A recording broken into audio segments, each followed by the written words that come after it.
রাজধানীর জিয়া উদ্যানে সমাহিত করা হয়েছে তিনবারের সাবেক প্রধানমন্ত্রী ও বিএনপির নেত্রী খালেদা জিয়াকে। তার কবর জিয়ারত আজও তীব্র শীত উপেক্ষা করে সমাধিস্থলে যাচ্ছেন বিভিন্ন শ্রেণী পেশার মানুষ। এ বিষয়ে জানতে জিয়া উদ্যান থেকে যুক্ত আছেন সহকর্মী মাহিদুর রহমান। মাহিদুর, এই তীব্র শীত ও কুয়াশা উপেক্ষা করে আসা মানুষজন খালেদা জিয়াকে নিয়ে কি বলছেন?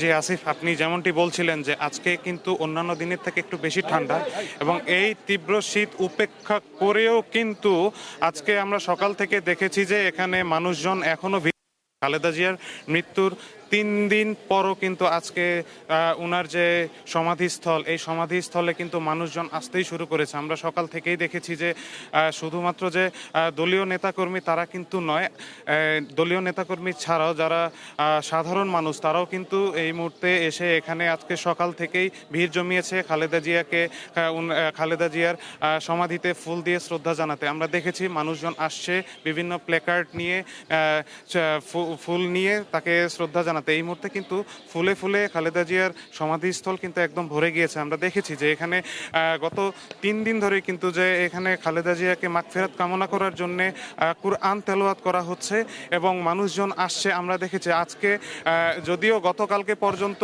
যে রাষ্ট্রীয় শোক, বাংলাদেশের এই রাষ্ট্রীয় শোক শেষ হয়ে যাওয়ার পরও কিন্তু আজকে ছুটির দিন হওয়ার কারণেও কিন্তু আজকে এই তীব্র শীত উপেক্ষা করেও মানুষজন আসছে। তবে আমরা এখন যে বর্তমান পরিস্থিতি, এখানে কিন্তু আমরা পুরুষের থেকে নারীর যে উপস্থিতি, এই নারীর উপস্থিতি কিন্তু বেশ দৃশ্যমান। আমি আপনাকে আরেকটু জিনিস জানিয়ে দিতে চাই যে এখনও কিন্তু তারা বুকের মধ্যে তারা যে শোকের যে প্ল্যাকার্ড সেটি কিন্তু তারা তাদের কাপড়ের মধ্যে বেঁধে রেখেছেন। আমি বলি যে তাদের বাংলাদেশের রাষ্ট্রীয় শোক 3 দিন ঘোষণা করলেও কিন্তু বিএনপির যে দলীয় শোক সেটা কিন্তু 7 দিন করা হয়েছে, যার কারণে তারা এই শোকে এখনও তারা সেই ব্যাচ ধারণ করছেন। আমি দেখেছি যে সকাল থেকেই এই যে সমাধিস্থল সেখানে এক আসাদ গেট এবং অন্য সাইডে যে বিজয় সরণি, দুই দিক থেকে কিন্তু প্রচুর মানুষের ঢল আমরা দেখতে পেয়েছি। আমি যদি আপনাকে আরেকটু জানিয়ে রাখতে চাই যে গত 31শে ডিসেম্বর যেদিন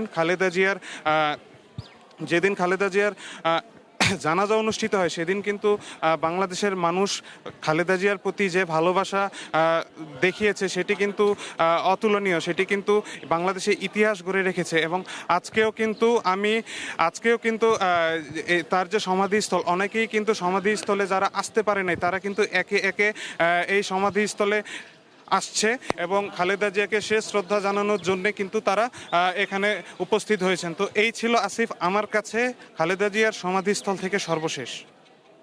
ধন্যবাদ।